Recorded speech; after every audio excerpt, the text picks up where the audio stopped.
to Split Decision. This week on episode 13, we're going to be recapping UFC 293. I'll say that was a shocking event.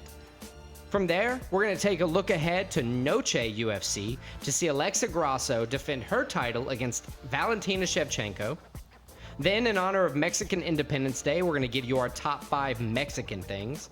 And from there, we'll finish up with a little question, answers, and some news. But first, be sure to head to splitdecision.blog where you'll find all our recent episodes, merch, picks, and more. All right, let's go.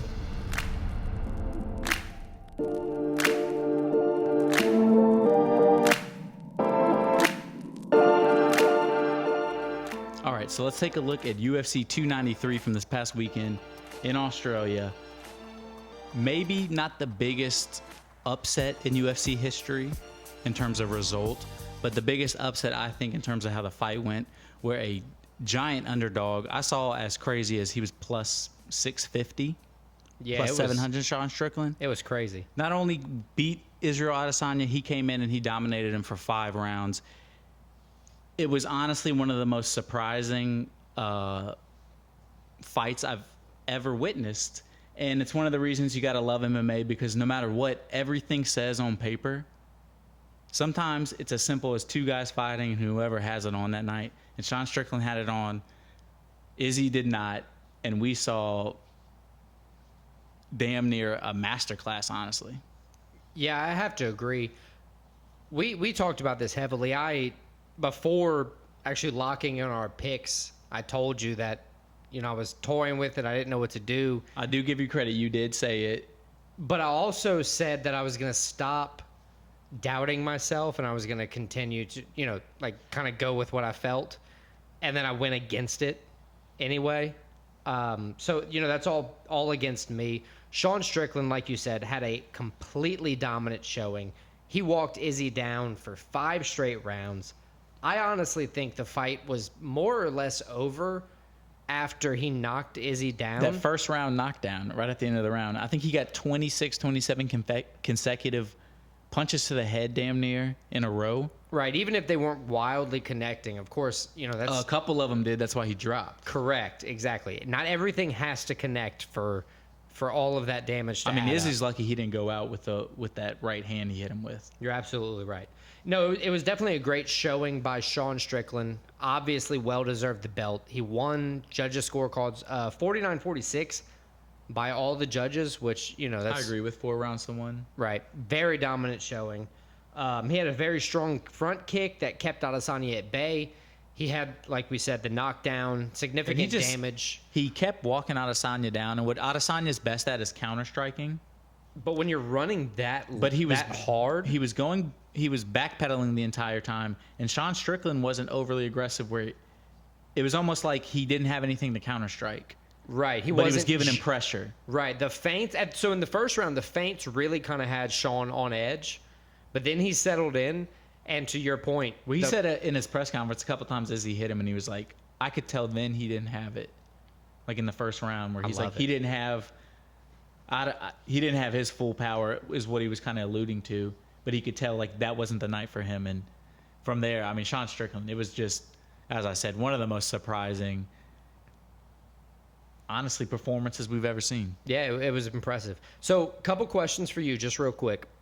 Do you think, I know Dana said he wanted a rematch immediately. I don't want the immediate rematch. I don't think in a fight, despite how great of a champion Izzy has been, where it's a dominant performance, I don't think you deserve a immediate title shot after you get dominated. So do you give it to Dricus? Do you give it to Kismat? Who do you give it to? I would like to see Dricus Du Plessis get the title shot, but I also would not be upset if the winner of Paulo Costa, Khamzat Chimaev, coming up in a couple weeks, if that winner gets a title shot.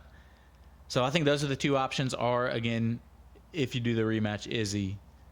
So I think 3 options, solid options for his first title defense. Cool. I dig it. So in a heavyweight matchup, we saw Thai Bam Bam Tuivasa take on Alexander Drago Volkov.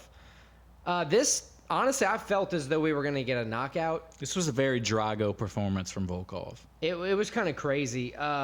Obviously, Tai Tuivasa being the smaller guy coming in. Drago Volkov, not Drakov. Volkov is 6'7", monster of a guy. That Giant dude. Tuivasa is 6'2". He's not a small guy by any standard, but in comparison, that's nuts. Plus 6 reach advantage there. Honestly, Tuivasa's best game plan was what kind of he leaned on, was getting those leg kicks, that leg damage early. He got it off in the first round. Volkov did drop him in the first and then finished it up in the second with a rare Ezekiel choke after landing a few clean, perfect shots against Tuivasa.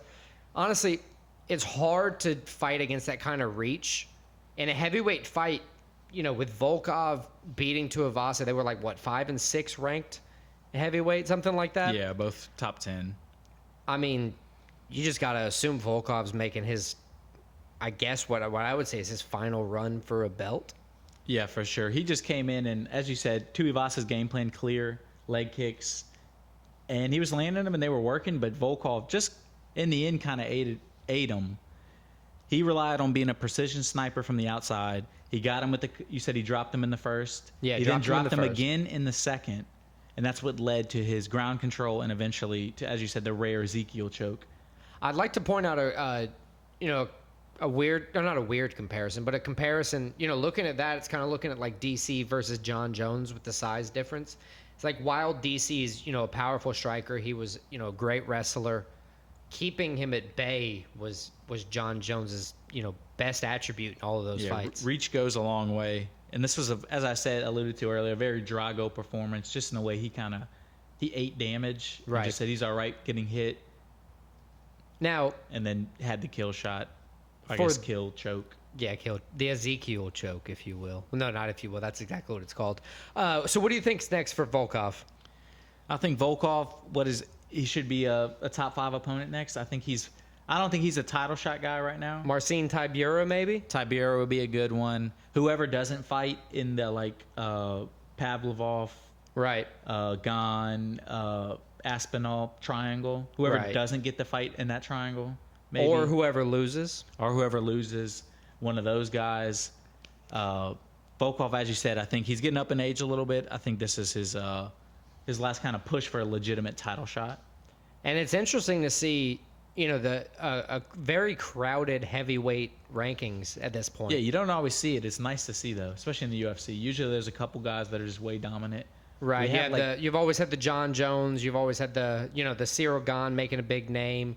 Derek Lewis, having those big knockouts. Yeah, but it's been few and far between for, crazy, contention. Yeah, now I think we have the time. You usually don't have them all at the same time. Usually there's a couple every now and then. Now it seems like we have 4, 5, 6 legitimate title shot guys in the heavyweight division currently, which is nice to see. Heavyweight division is always going to be the one that I think interests the most people, just because these guys are just throwing bombs. Right, and that was actually what I was about to say, is a lot of those fights are going to be, inside the first round, inside of 2 rounds. You don't have to look at championship rounds when you're fighting with 265-pound guys.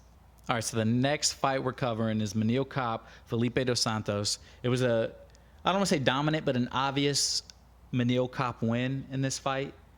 He definitely won the fight. He performed well. Wasn't a bad showing, but somehow, and I can't explain why, he was overshadowed by Felipe Dos Santos only because of Dos Santos' resolve and resilience and refusal to quit, because he was getting beat up a little bit out there, but the way he was able to stand in, deliver his own shots, and he was there the entire time, it was an impressive performance by him, the UFC debutant, and he proved he belongs in the UFC, I think, despite the loss.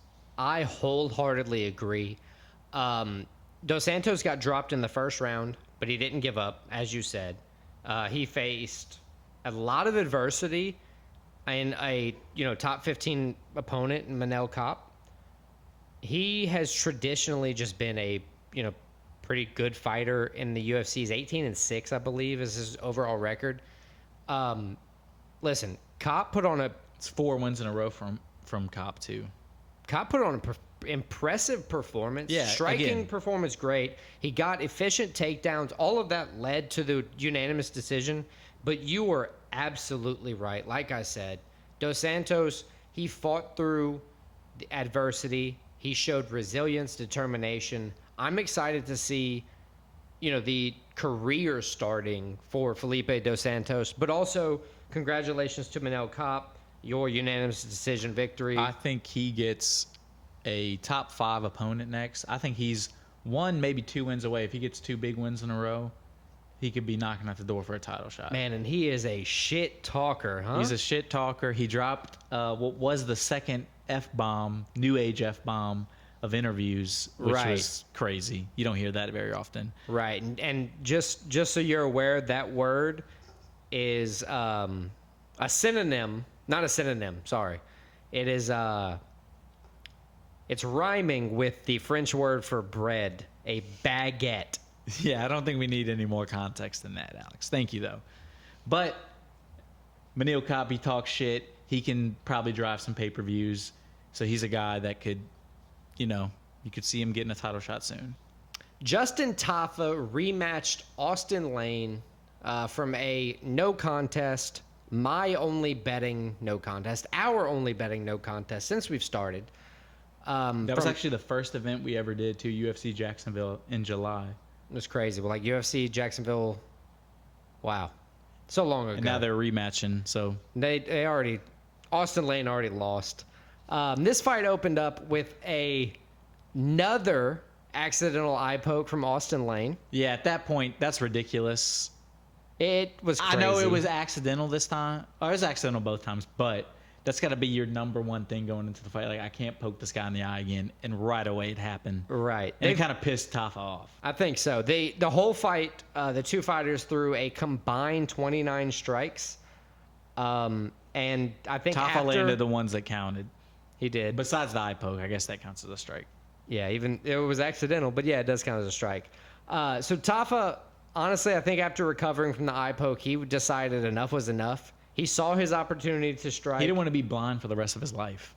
Right. He wanted to fight, again, ever. Yeah. He's like, all right, that's enough. He decided he's not going to, let Austin Lane make the mistakes anymore. And he finished with a clean hand, dropping Austin Lane to the canvas, following it up with some devastating ground and pound, forcing the referee to interfere, awarding the TKO for the Tafa gang. Yeah, Justin Tafa does what every Tafa did. Do. Right. Whatever they do, that's what he did. There you go. There we go. Whatever he they came in, do, he got a that's what vicious he did. knockout, press performance in front of the home crowd. It was great to see, exciting to see. Probably the best, even though I'd probably say it's the best knockout or TKO of the night. It was definitely the most interesting. Exactly. All right, so the next fight we're taking a look at was Tyson Pedro versus Anton. You're going to have to help me with this last name. How do you say it? Turkaj, I can say that. Turkaj, Pedro. This was a classic case of a guy with a lot of UFC experience. Although it's not the most successful, he's 5-4. This was his 10th fight in Tyson Pedro. He was taking on a guy, yes, making his 3rd fight, but he's 0-2 in the UFC, so he hasn't really proved if he kind of has what it takes to stick around. Has what it takes to stick around, exactly. And Pedro, he proved experience is key in a lot of these fights. Not every time, but when it's a lot versus a little, the experience was in his favor. He came in, he got the first round knockout. He proved that Turkaj was not on his level at all. Right. Yeah. A lot of times watching from home, fans, at least I get not really agitated, but I'm like, come on, go for the finish whenever you see the damage doing damage. Yeah. Don't just hesitate. But you also got to understand the... Right, I'm not the one fighting. Yeah, and Pedro, I don't want to go to the ground. Right. Tyson Pedro, he did not hesitate. No, he did what every fan's yelling about. Right. He saw the damage doing damage. He saw the strikes making impact, and he decided after, the first 1-2 combo kind of dropped Turkaj, he followed up later in the round with another 1-2 combo, dropping him and then sealing the deal for his, KO victory. Yeah, it was a beautiful performance. Again, it proved the experience played a factor. They're not on the same level, but great win by Tyson Pedro. Carlos Ulberg took on Dawoon Jung in a predominantly striking matchup that, honestly, it was pretty similar to the last fight with Tyson Pedro versus Anton Turkaj. This one almost went to the judges' scorecard. And throughout, Olberg did, consistent damage. He led with his jab. He dodged. He was very patient. He dodged. He was almost too patient, where you feel like if he would have pressed it a little bit more, he could have got the finish earlier. But he was in total control the entire fight, pretty much. Right. He led the narrative. He dodged Good way to all put the it. Led attacks. the narrative. Yeah. Dodge all the, didn't dodge everything, but dodges the most powerful attacks of Jung, which is obviously the most important point. And in the last moments of the last round, he got his opponent's back, locking in the rear naked choke, grabbing the first submission victory of his career, which is, some fighters never go for that. Some fighters always strive for it and just kind of never get the opposition. It's good to have in your arsenal, though. Just so the other guy knows now he has that. That's 5 straight wins for Olberg, 4 straight finishes. So he's the guy rising up in the rankings. Pretty soon, if he gets a couple more wins in a row, he might be a guy cracking the at least top 15, maybe even top 10. He's exciting to watch. A great prospect. Unfortunately, Jung, this is his 3rd straight loss, so we'll see where he goes from here. He's kind of hit a snag as of late. Yeah, I hope to not be talking about him on the first week of October in split decision, because that is the roster watch. All right, so the next fight we're going to talk about, probably the most gruesome fight of the night. Not even probably. It is the most gruesome. It's the most gruesome fight in a few fight cards. This was Jack Jenkins, Jose Mariscal. Ended with, I guess you would describe it as a elbow dislocation by Jack Jenkins. He just fucked his elbow up a whole bunch. Yeah, I saw a video of him today on social media. He was talking about it was a full elbow dislocation in the 2nd round. It was gross. Honestly, the way he laid there after it happened and the way they stopped the fight, I thought he broke his neck. That gave us the worst feeling after, because let's break down the fight a little bit. He laid there first. like a dead body. I thought he broke his neck and he was dead. He did, but it was terrifying. So thank God he's all right, by the way. The first round, Jenkins kind of led on the scorecard. It was a contested round, kind of had a bunch of jabs, kicks, fighters trying to find their rhythm. And then you go to the second, didn't really get a lot going in the whole fight. Like I said, fighters trying to find rhythm. Machine Gun Mariscal tried to throw Jenkins. Chepe. In that throw. Yeah, it's kind of hard to get a handle on what he wants to be called. Is it Jose, Chepe, Machine Gun? I'm going to call him Mariscal, because that's his last name. Tries to throw Jenkins. Jenkins tries to catch himself. And that's when the dislocation happens. And what you said, kind of face plant, full death, Grand Theft Auto wasted moment, if you will. Yeah, it was scary. It's not anything we're happy or excited to talk about. Those are gruesome moments. And this was a fight. It was between 2 guys kind of like with promising starts to their UFC career. One guy 2-0 in Jenkins, although he's kind of gotten some popularity as of late. Mariscal, again, 1-0, 5 straight wins. So there's 2 guys with their careers going in the upward trajectory. So you hate to see this happen where he's going to be out probably for a while, Jack Jenkins. But 5 straight wins for Mariscal, 2-0 in the UFC. He's climbing the ladder. Oh, he's going to put this on his resume. One good bit of good news. One bit of good news. There you go. There we go. There we go. Yeah, see, we both fuck up. Jenkins got an X-ray, no broken bones. He just has to get an MRI to see if there's any ligament damage. So it could be a shorter recovery time than we initially thought based on the KO. 2 lightweights, John Makdessi versus the Australian native Jamie Mullarkey. That dude's got a busted face. Yeah, and it got busted a little bit in this fight too. It did. Jamie Mullarkey won a close decision here, 29-28, unanimous. I think it could have gone either way. I think we both had it in Mullarkey's favor, 29-28. Which, if you ask me, because I picked Mullarkey pre-fight, I'm going to say the judges got it wholeheartedly correct. Exactly. I'm all with the judges on this fight. A good competitive fight, but it looked like Mullarkey had the slight edge. So, yeah, I'm not upset with that decision at all. Right. It was, like you said, contested, close back and forth. Mullarkey focused on his jab, delivered a lot of leg kicks.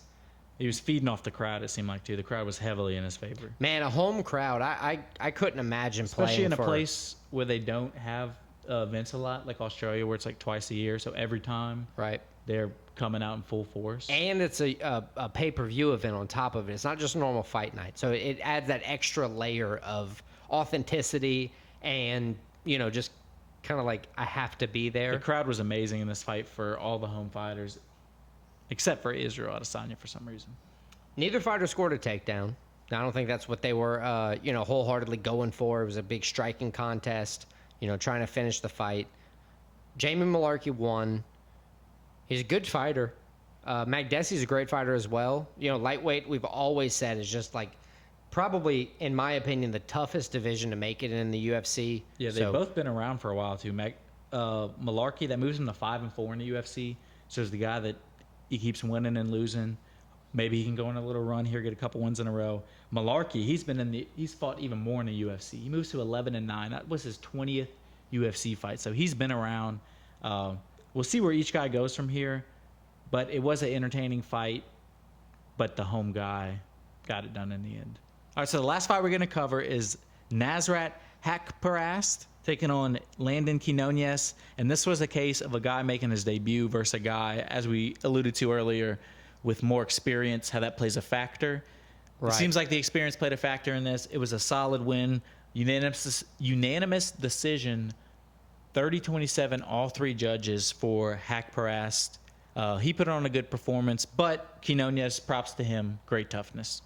Dude, this one was crazy. It was, like you said, unanimous decision to Haqparast, but kind of slept on to the fact that over 700 total strikes were thrown in this fight. Yeah, there was two guys throwing some strikes. Quinones in his UFC debut, kind of similar to Felipe Dos Santos in his UFC debut, in my opinion, overshadowed the Haqparast win in the sense that, while he did, have a loss, he showed toughness and resilience that is going to be very, very valuable to him in the UFC moving forward. I think invaluable is probably a better word, honestly. Yeah, but that moves Haqparast 7-4 in the UFC, 4-2 in his last 6. And his last 6 fights have all gone to the scorecard. So that seems to be the way he wins fights. Not a dig. That just seems the way he has found the most success in the UFC.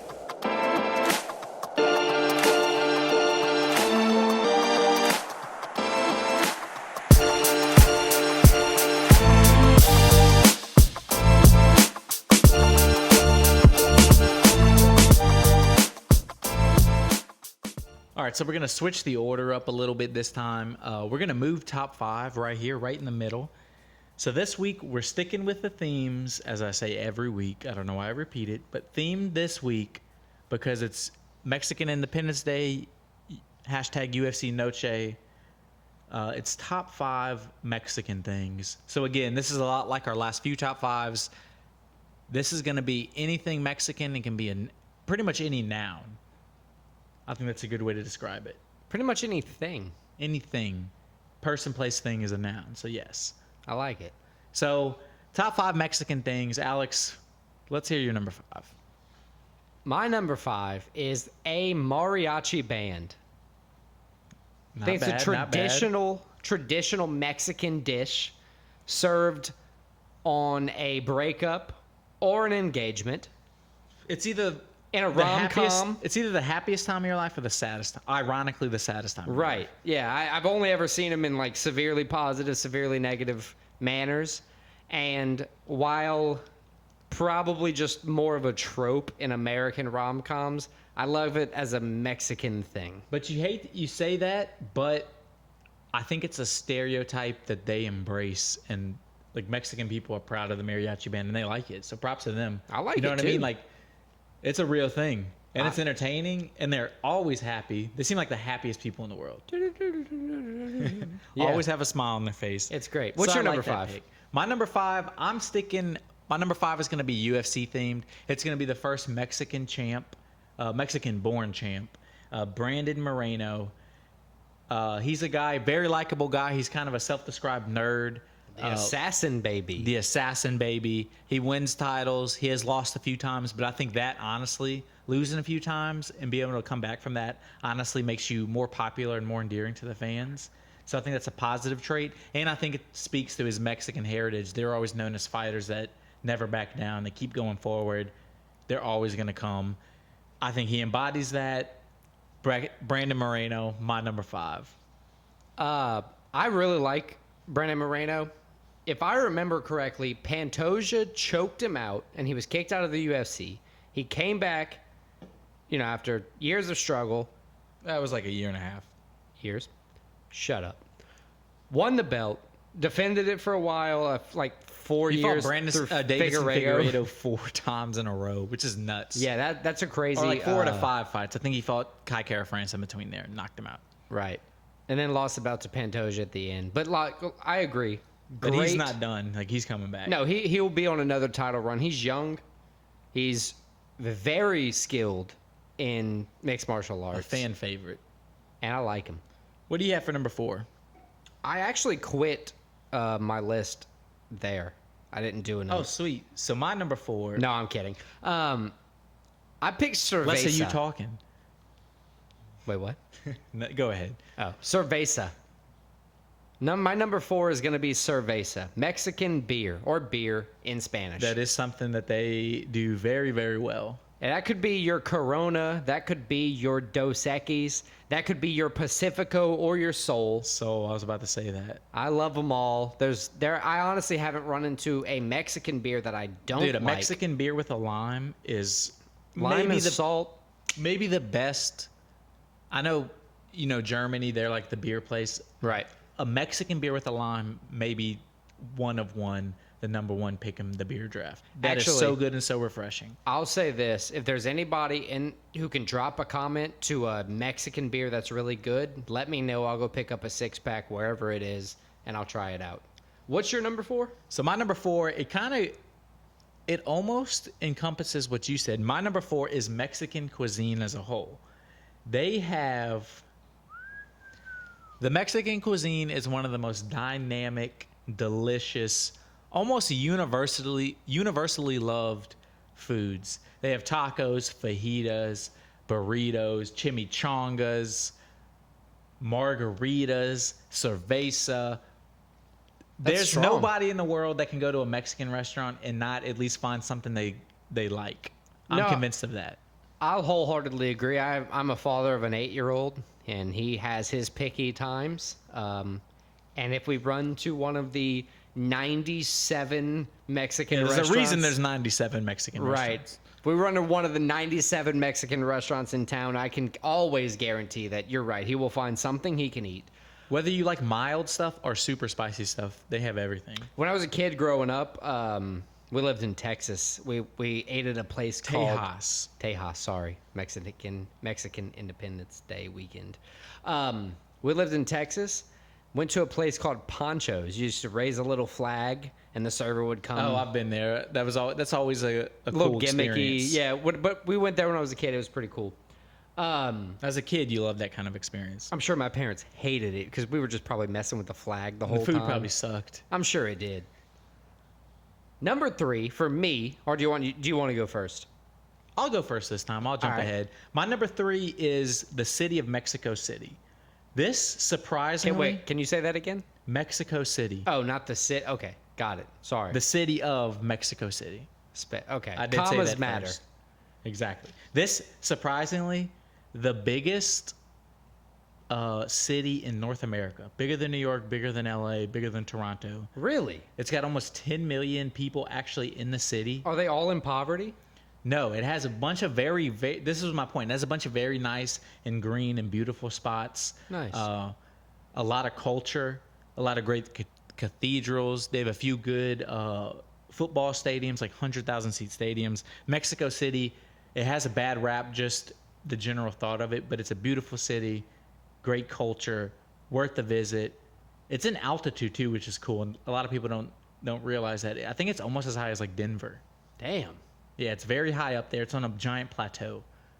But Mexico City, my number 3. What'd you have, number 3? Lucha Libre. Nacho Libre? Lucha Libre would be the masked wrestling in Mexico culture. That's one of the most synonymous things for Mexico. Right, I was looking that up. mask. things for my list, and I was like, you can play around, you can joke, you can do whatever with what you want your Mexican. You could go Chihuahua, be an ass, do whatever. I do love Chihuahuas.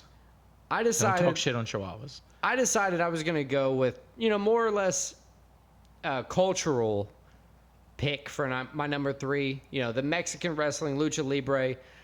Of course, they did have the movie Nacho Libre, which honestly I think it just helped the American culture Realize where it kind of came from. exactly, and have someone like Jack Black kind of play that to us. That's so synonymous with Mexico. Like if you go to any of their international sporting events, whether it's like soccer or like their baseball or basketball teams, their fans will wear the Mexican, the green, red, and white right.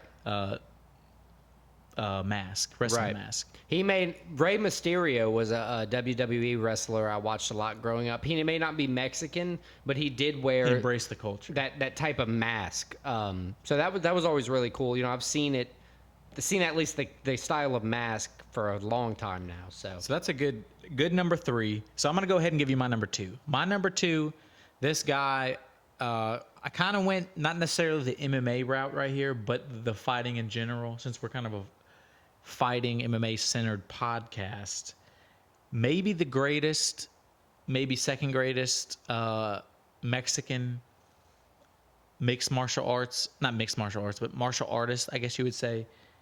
One of the best boxers in the world. At one point, he was the best boxer. Canelo Alvarez. The whole country of Mexico loves him.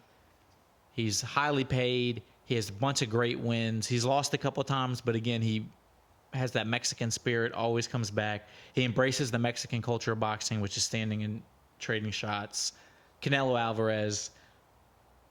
It's either him or Hugo Cesar Chavez is the greatest Mexican boxers of all time. He's making his case more and more almost every time he fights. yeah, I have to agree. While I don't know that much about Canelo Alvarez, I know a few things. Canelo! I know one, he That's all you doesn't need to look know. like the traditional Mexican. In the event that he is a red-haired, Well, I think light-skinned boy, which is fine. They Do have a whatever. lot of Spanish culture infused in their right?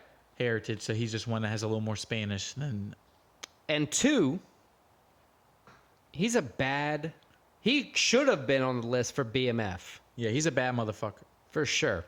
Canelo Alvarez is a great pick. He represents severe Mexican culture to the extent that, you don't talk about his family, even in Oppressor. I think he had somebody getting taken hostage, Caleb, like his cousin or some shit. what was the fighter? The boxer. Caleb Plant. Plant? Oh yeah, he punched him in the press conference. Right, because he talked about... Then he broke his orbital. right. So, talk about Alvarez's family. He'll show you what happens. That is one thing that runs deep in Mexican culture, I have to say. So what do you have for your number 2? Well, shit, it sounds a lot worse after hearing your number 2, but my number 2 is going to be tacos. Mainly... Gee, Alex, what made you think of tacos? So, listen, you got to hear me out on this. Tacos, You they're sound like the versatile. whitest guy in the world right now. listen, they're versatile. Any walk of life can make them. Ground beef, steak, pork, chicken, it doesn't matter. It's all about where they come from. And one of the things that to me is such an important reason why they're like kind of my number 2 is that they've spread across the world, right? If you ask anyone across the planet in whatever language you could pick, give me some top 5 Mexican things, you're probably going to hear taco because every walk of life associates a taco with Mexican culture. Well, I agree and love tacos. And tacos are amazing. You can't put tacos number 2. Just Come wait on, until you bro. hear my number 1. Well, let's hear your number 1. You go first. Number 1. Tequila. Da, da, da, da, da, da. So just to recap, my number 4 of Mexican cuisine encompasses almost your entire top 5. 3 out of 5. 3 out of 5. But I'm specific because they're all near and dear to my heart. I know it's a Cerveza, cheap Mexican cuisine. It's kind taco. of cheap. tequila. So I mean, I can't argue. I think we're drinking tequilas seltzers right as we speak. Yeah, I'm a big fan of tequila seltzers. I'm a big fan of tequila. I like a good margarita.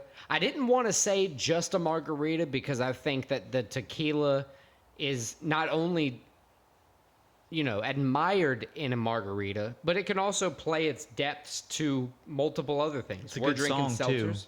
It's a great song. Da, da, da, da, da, da, tequila. And, it's just a great pick. What's your number one?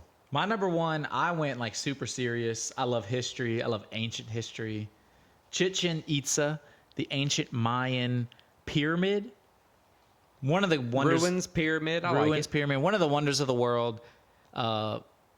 Still to this day, it's one of the most visited places. I think somebody recently, an American woman, got arrested for like running to the top.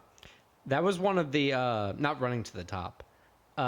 Visiting Chichen Itza was one of the excursions we could have gone on in our cruise that we went on a few years back. I mean, it's a wonder of the world. And I want to say it's close to the same latitude or like latitude as the pyramids in Egypt, which has always got people talking. There's something weird with like the coordinates of how all these old pyramids were like on the 36th parallel or something like that. But it's so cool, and like you even wonder back then because like we haven't made anything like that recently. How did they do that? It's very cool. I love ancient history, so that's my number one Mexican thing. I think a lot of people maybe don't associate it with Mexico. They don't know where it's at, but it is in Mexico. Ancient Mayan ruins. I love it. Nice. So listen, I guess that is going to wrap up the top 5 for this week. Top 5 Mexican things. I want you to comment below whatever your either top team who won, either me or Christian, or your top Mexican thing. Let us know where we left off.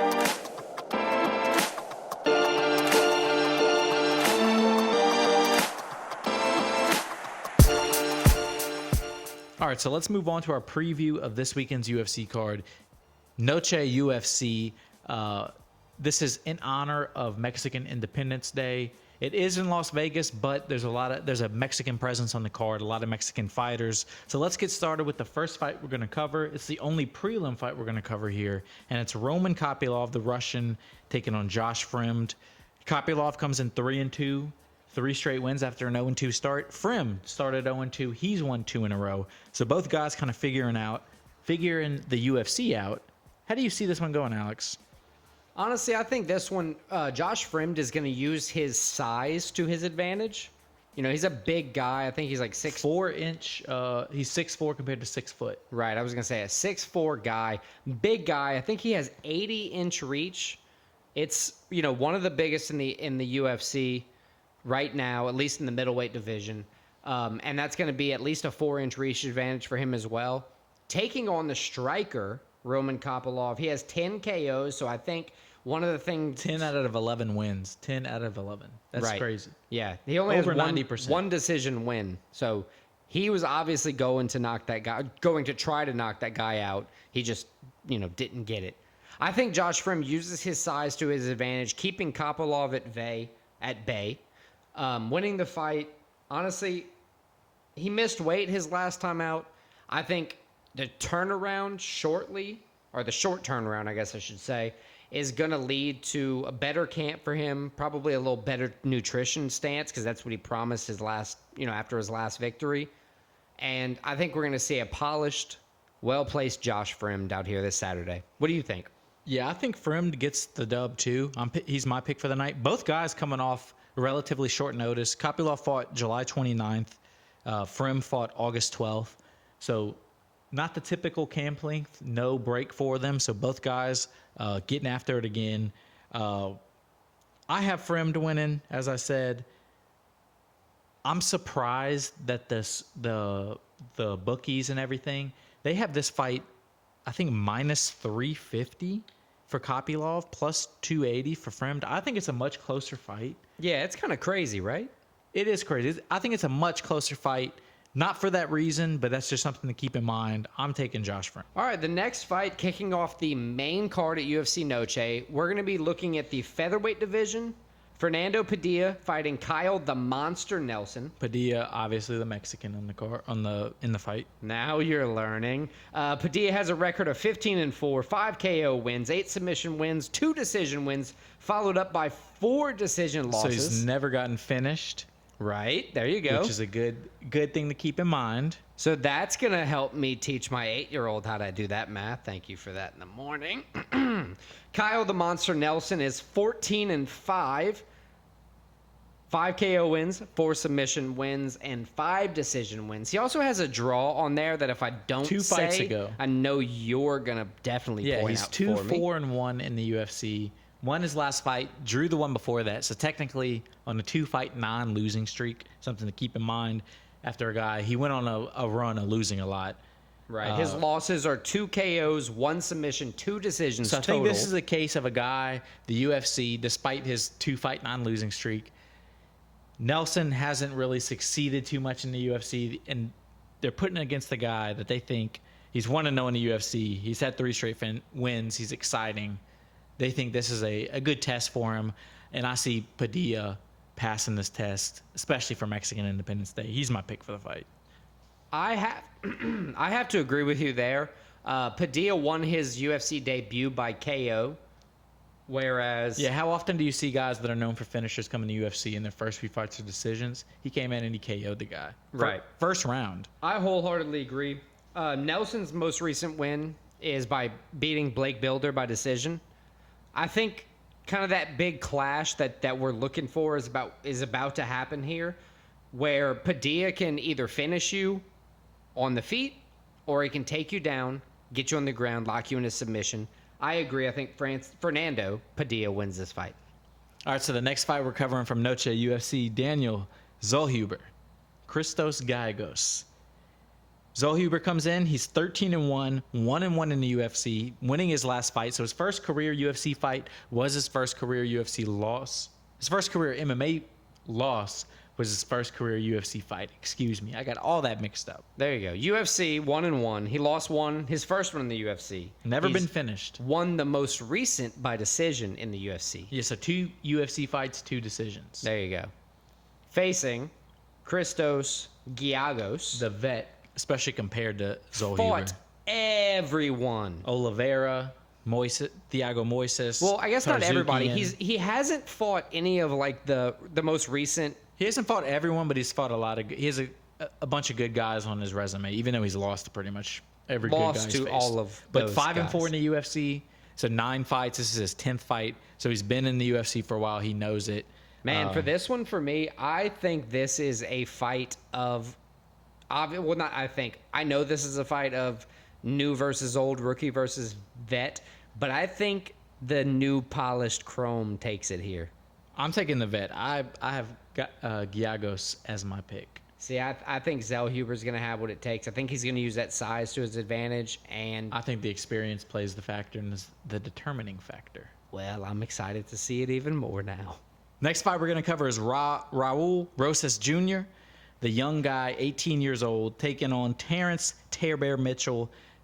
Rosa Jr., youngest guy on the UFC roster. This is his 3rd fight already. He's coming off his first career loss, so it's always interesting to see guys how they can rebound and learn from a loss. Some guys can take that loss and Kind of rebound. rebound. Well, not just rebound, but like exponentially grow from it. And Kind of take the loss on their Take chin off. and grow. Like it's a good thing Learn they and needed to grow. grow. Some guys, it devastates them. So we'll see that, especially a younger guy. one of the things we did say, speaking about devastating losses, is me and you have been talking on, honestly, every Raul Rosas fight, so all 3. If you lose to him, you have to retire. He's 18. If you lose to I do think this young man. his last loss, though, it will be humbling for him because he was getting a little too cocky for being an 18-year-old in the UFC. I get it, but full nuts. I mean, what are you going to do? I think it plays into the factor that he needed the loss. He needed to be humbled a little bit. Now, I'm sure it Mitchell's made him also better. coming off a loss. Mitchell he's 0-1 in the UFC. He got knocked out July 23rd.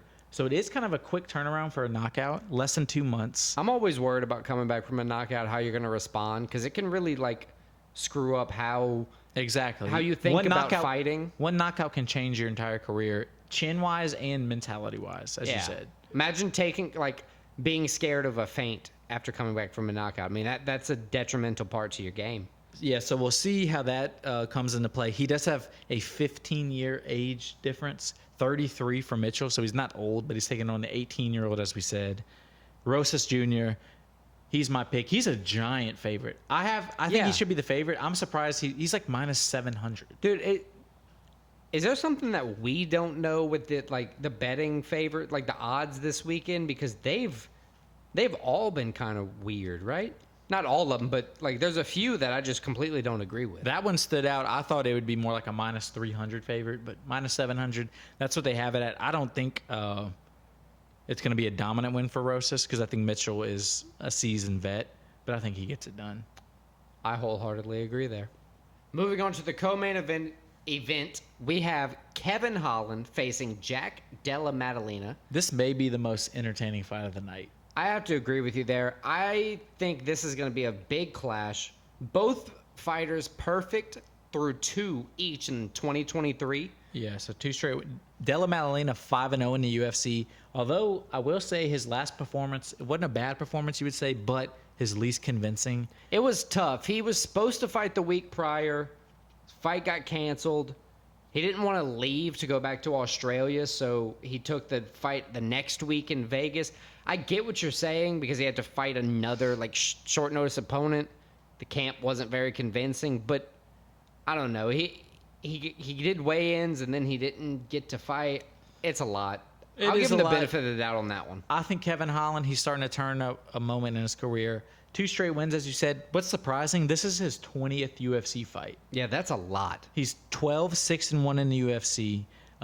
We're seeing if he gets this win, although Della Maddalena isn't a highly ranked guy, this would be a win that's a big name to UFC fans, and I think it, in that light, would move him up the ladder. And also, if Della Maddalena got the win, this would be a big win for him. So a lot riding on this fight. I think Kevin Holland, he's a guy that thrives in these stand and bangs unless it's Stephen Thompson, right? Which I don't think either guy's as skilled as Stephen Thompson in terms of strictly striking. I have Kevin Holland coming in. I have him probably getting the knockout. I think it's a 3rd-round knockout. I think Della Maddalena gets hit a little bit. He is strong, but Kevin Holland can take a punch as well. Kevin Holland, my pick. Okay, cool. Look, I think this is going to be a tough fight for both guys.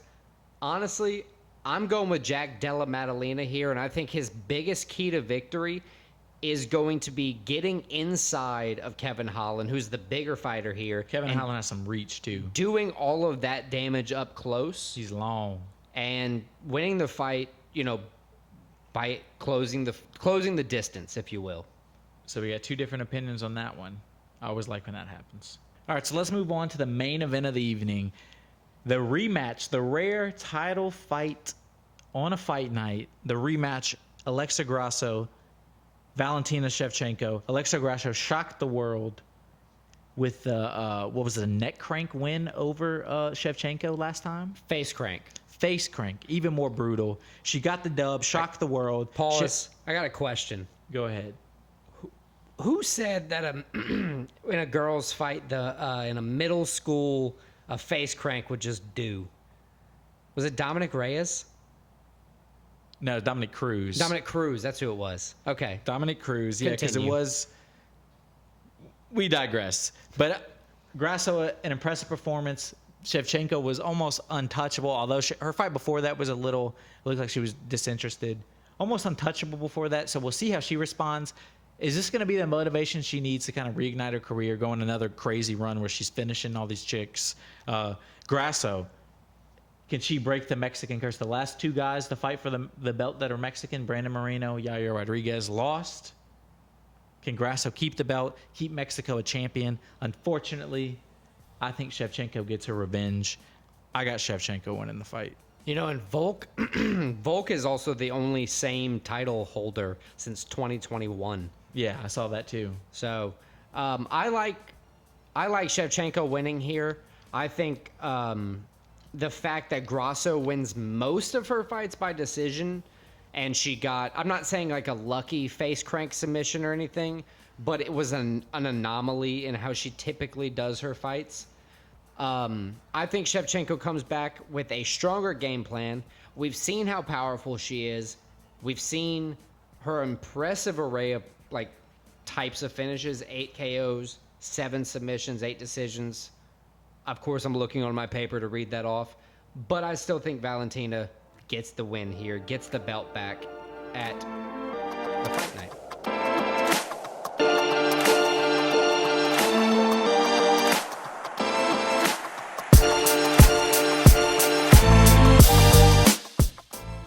All right, so let's talk about our bets and picks from last week, or I guess less our picks, more our bets from last week.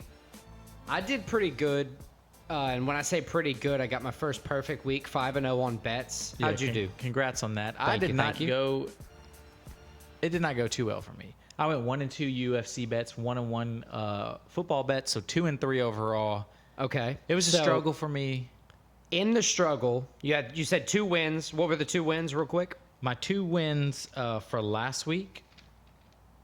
Let me flip to my page. That was a Colorado money line and a Tyson Pedro money line. And Tyson Pedro money line. So those are my 2 wins. My 2 losses.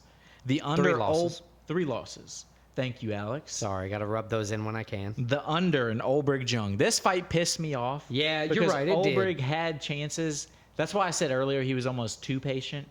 He had chances to end this fight earlier. As I said, he was patient. You can't fault him for it. But as a guy who had money on him, I'm kind of upset that he didn't go harder for the finish earlier. I like that because we also had a similar situation on a different fight where in Tyson Pedro, actually, where he saw the impact of his damages and did what it took to get the knockout. Got right. the So finish. you kind of, you had the right feeling. It didn't play out. Credit to Olberg, he ended up getting the finish, the choke. My other loss, Lane money line. I thought this was a 50-50 fight. Fair enough. Tafo knocked him out. There's nothing I could do there. Yeah. My football bet I got wrong. I had Vikings -6. They got beat at home by the Buccaneers. Man, That's it was all I a need to weird say. week 1 of football. I honestly... That's how the NFL always is week 1, though. You never know how these teams are. Baker Mayfield came in and outplayed Kirk Cousins. Kind of did his much. Baker Mayfield He's going to have like 4 or Gardner 5 games. Minshew. 4 or 5 good games, and then they're going to lose 12. Right, exactly. And I don't even think all his 4 or 5 games are all going to be in a row. Oh, no. There's no way. So my 5 in a row, I did Jamie Malarkey versus John Makdessi over. Nice. Tyson Pedro money line. Nice. I countered you with a Justin Tafa money line. Solid. I don't blame you. Colorado Buffaloes got that Deion Sanders -2.5. I like they that. They blew them out. That was crazy. 36-14, I believe. It was nuts. And then a little San Francisco 49ers money line. Yes, they beat the shit out of the Steelers in Pittsburgh. Yeah, it was, like I said, another weird week for football.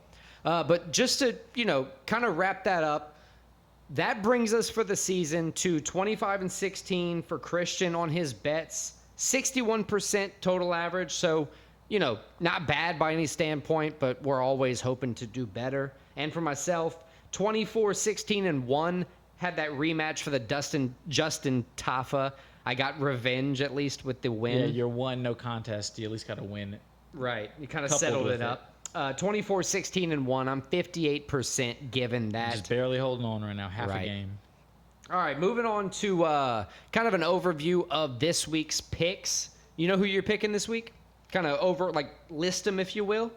So I have main event Shevchenko, Kevin Holland, Rosas Jr., Giagos, Padilla, and Fremd. Okay, nice. So I think we're going to be countering on a few things here. I have Shevchenko like you, but I'm going to be picking Jack Della Maddalena in the co-main. I'll side with you on Rosas, but I think Zellhuber is actually going to beat Giagos. Padilla, I agree, is going to win. And friend of the podcast, Josh Fremd, is going to win, I think, as well. I like it. Last week, Christian, you went 6-3, only getting Austin Lane wrong. We both got Adesanya wrong. So, I think us and most of America. I also had Jenkins winning, which was wrong. Yeah, a lot of people had Jenkins winning as well. 6-3 for you for the week. A solid performance. That's like 67%, I believe, still. Moves you to a solid 53-30 for UFC picks across season 1. That'll be spanning from like June 16th, something around there, until the end of December. Myself, I went 7-2. I got Jenkins wrong because he had that face plant elbow dislocation. And I also got Adesanya wrong. Moves me to 59-24. Pretty solid, 71% for me moving forward. We faced off again against ChatGPT. How'd they do this week? Dude, ChatGPT went same as you, 6-3, 67%. That's what I expect out of ChatGPT. Picked, a few good ones, few bad ones. Had Adesanya winning. It lost. Nothing, as you said before, it's a 50-50 shot. I mean, they may win, they may not. It doesn't matter. But moving on to this week's bets. What's your first bet of the week? So my first bet is Giagos money line plus 205. Giagos money line. He's facing Zell Huber. So wait, that's actually one we're differing on in a pick. All right, so why do you think Giagos is going to beat Zell Huber here? What's your kind of advice to the audience for, Honestly, if anybody's going to side with you? I think it's a pretty even fight, so that the odds that are a little in favor of Zell Huber are a little shocking. Giagos has the UFC experience. 9 fights. This is his 10th UFC fight. He's taking on a guy coming in with just 2 previous fights. I think experience plays the factor in this fight. I like Giagos at plus 205. I think it's a good way to get a good return on your investment. Okay, that's fair. Upon further review, I have a similar bet, not being the same at all, just on the same fight. Daniel Zellhuber versus Christian Giagos over is what I think on this fight as well. Okay. My, I guess, second bet, but first when I listed it, and first on the fights we're covering, I actually picked Josh Fremd money line. Plus 240. Friend of the podcast. Right, friend of the podcast. I think on this one, with the plus 240 odds, we talked about it before against Roman Kopylov. I just don't agree with the Vegas here. Yeah, I think it should be closer as well. I don't say that Fremd could be the underdog, but maybe his missing weight and kind of gassed out performance against Pickett in his last fight kind of showed them a fake Josh Fremd, if you will, and I think Fremd's going to come out here and win this fight. I like that. So my next 2 bets are on the same fight. I have 2 bets on the same fight. Didn't you do that last week? I did it a couple weeks ago, and I got both of them right. Nice. Okay. I just got to be accountable. So this week, I'm going to have moneyline Kevin Holland. I like him in the fight. I like him with plus odds. He's plus 125. A close fight against Jack Della Maddalena. I also think Kevin Holland, I think this is going to be an under. I'm taking the under in this fight. I think Kevin Holland goes in and gets the finish. I think it's 2 guys that are going to strike together. I think he finishes JDM. I think it's under what I'm assuming is probably going to be 1.5 rounds. Kevin Holland has crazy punch power when he actually can punch guys. And it seems like Della Maddalena, JDM, is going to stand there and they're going to trade punches. Yeah, while I'm picking Jack Della Maddalena as my pick on this, I don't have any bets on it. I agree that the way for Kevin Holland to win is going to be for punch power.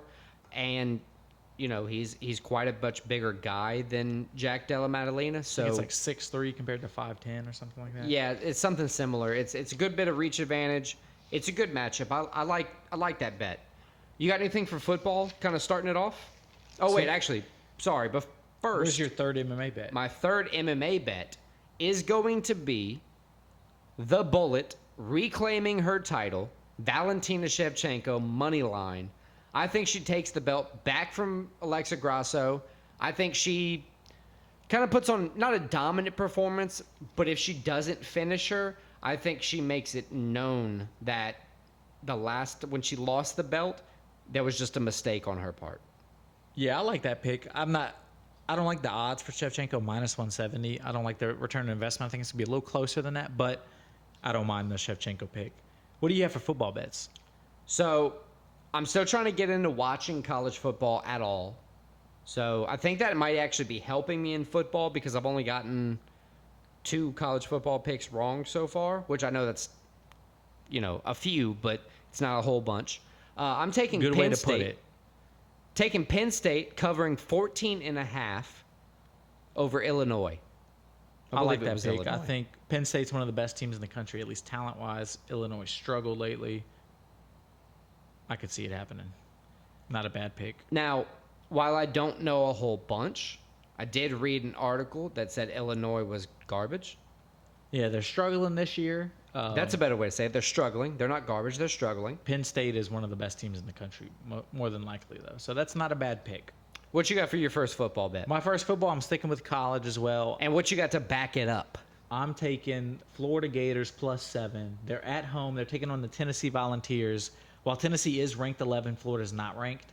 This is a rivalry game that notoriously is very close. And Florida has, if you look at the history of the rivalry, Florida has had the advantage. And I think that plays a factor. I think Florida comes in. They may not win the game, but +7 is a lot to give SEC team at home. Sounds like a whole touchdown to me. A whole touchdown. I'm taking Florida +7.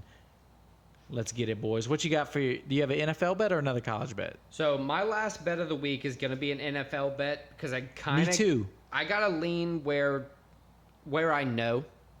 I think the Packers come out and dominate the Falcons at home. In Atlanta? In Atlanta. I think the Packers win. My bet is Packers -1.5, winning by over, more than 2. So I'm saying they're going to win by at least a field goal. I actually think the Falcons are going to win that game, but it's not a bad pick. What you got as your football bet? Or My is it football college, bet- NFL? What No, you got? I'm doing the NFL bet. My football bet hockey? is the Browns -2. The Browns are going into Pittsburgh. Pittsburgh didn't look good. Cleveland looked good. Obviously, I think both teams. Pittsburgh's better than they looked. The Browns are not as good as they looked, but I think the Browns are good. And I think they come in, they win probably by a touchdown in Pittsburgh. Browns -2. I mean, Book it. the Bengals were -2 over the Browns last week and see how that worked out. I like happens. it. That's a solid bet. Good new Deshaun Watson in not Cincinnati, in Ohio. In Cleveland. Right. That's strong. Point to God. I'm not sure if God wants that shout out. I saw one today. It said that he was really going to be rooming with Hitler instead. Bunking with Hitler. Yeah. Let us know in the comments if you like our bets, picks, or if you're fading any of them. We'd like to see you lose as much money as we do through this season.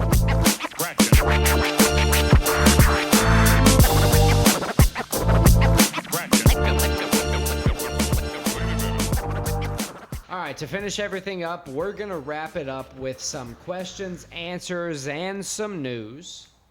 Blowing through a couple questions. Christian, who would Yes. win, a pack of wolves or a pack of lions? So for the lions thing, you can either go with the hunters or the kind of stay-at-homers, the lionesses, the hunter. The hunt, the stay-at-homer is going to be the lion. What do you think? That's a tough one because I figure whatever I answer, there's gonna be an obvious answer that's the opposite of it. I'm gonna look like a dumbass. I hate these, don't you? I guess I would take the cats. I think a big cat and a big dog, a big cat would win because they're just more agile. But They're also mean deliberately. they're mean. But the wolves, the cats work in tandems too. But the wolves love each other more than the cats do. Right, see, that's why I picked the pack thing, because it's like in a group effort, they're So going to I work meant- together. I think just because of the love for each other, cats will work together, but they don't like each other. The wolves love each other. They'll do anything for each other. All right, so who wins? Dun, dun, dun. Give me my boys. Give me the wolves. We riding deep in the snow. Ancestor to Bucky. Let's go. All right, last little goofy question. Who would win, if you will? This is like who would win, a soft rhino, which is going to be a hippo, or a rhino? Because, I think of a rhino as like a hippo that ain't been in water for a long time. Well, it just depends where they're fighting. If it's in water, hippos all day. Right, but they're built the same. They're both built like shit. But I feel like hippos have more side to side lateral movement than rhinos. What do rhinos not like? Rhinos just run forward, They're a dinosaur. and they're like super vulnerable in the sides. Right, but they're built. They're both animals are built the same. I'm taking the hippos. I don't day. honestly know. I looked at them. I was like, damn, they're pretty close to the same size. If you're a hippo, all you got to do is don't get hit by the horn. I mean, you got a big nose hole though. Yeah, just don't get hit by the horn, especially heads first, face first. Could you imagine just getting speared by a dinosaur horn? No, I couldn't, honestly, Alex. Yeah, I don't think I would want to. All right.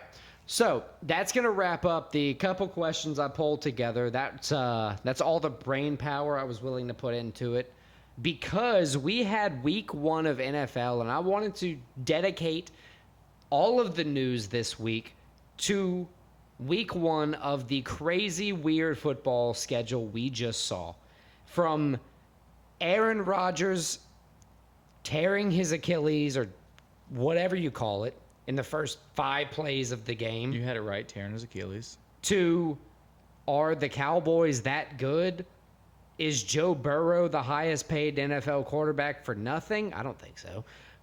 What do you think? What do you want to talk about to wrap this podcast up? So my biggest thing is today? actually nothing out of those. The biggest thing I took from this week was the emergence of 2 quarterbacks who wanted to show themselves as the. We saw 2 quarterbacks that are elite quarterbacks struggle in Joe Burrow, Josh Allen. We also saw 2 quarterbacks that are considered on the fringe of elite perform, and that's Justin Herbert, Tua Tagovailoa, the Miami Dolphins quarterback. They dueled off against each other. Probably the most entertaining game of the week. Back and forth, both quarterbacks looked great. Tua threw for, I think, almost 500 yards. Ridiculous game. Ridiculous. And I think it showed that those 2 guys are ready to make the next leap. So that was my biggest takeaway, besides the Saints winning by 1 point, which I'll take. Right. I think just, you talked about your team for a split second. I'll do the same. Anthony Richardson, I think he performed well his first game out there with the Colts. Can't be taking them hits, though. No, you definitely cannot be taking those hits, getting wobbled late in the game. That is not good. The worst thing, honestly, you could hope for, and this is not a dig on Gardner Minshew, but the worst thing you could hope for is Gardner Minshew playtime in a game if you're Anthony Richardson, because it means you're not able to be out there. Outside of that, for me, 2 big things in the NFL. Aaron Rodgers completely tore his Achilles. That's so sad. Monday Night Football. I was so excited for the Jets this year. Yeah, I think a lot of people were. Fan or not, they were interested to see what was going to happen. But outside of that, I hope that's not it for him. I hope that wasn't the last time we ever see Aaron Rodgers. I think it very well could be, man. But I agree. I don't want it to be. I was always a big fan. I am a big fan of Aaron Rodgers. But the last game I want to talk about is the 49ers. Man, they went in and they beat the hell out of the Steelers at home. Brock Purdy looked like he was not a fluke from last year. He is that dude. He's that dude. He's ready to Ayuk lead with that 2 team. touchdowns. Debo Samuels being versatile as ever. Christian McCaffrey doing his business with a touchdown as well. That was probably the most impressive win of all week 1. It was the most football-like football game out of one team that we saw. As a guy that likes running the ball and like old school football, I like watching the 49ers play. Yeah, it was a really good game. Check us out next week when we recap Noche UFC. Take a look ahead to UFC Fight Night, Biz-Ev Game Rivalry. 100 folds in a chef's hat represent the ways to. Thanks for listening to this episode of Split Decision. Check us out at splitdecision.blog to catch up on all our recent episodes, our merch, our picks, bets, and more.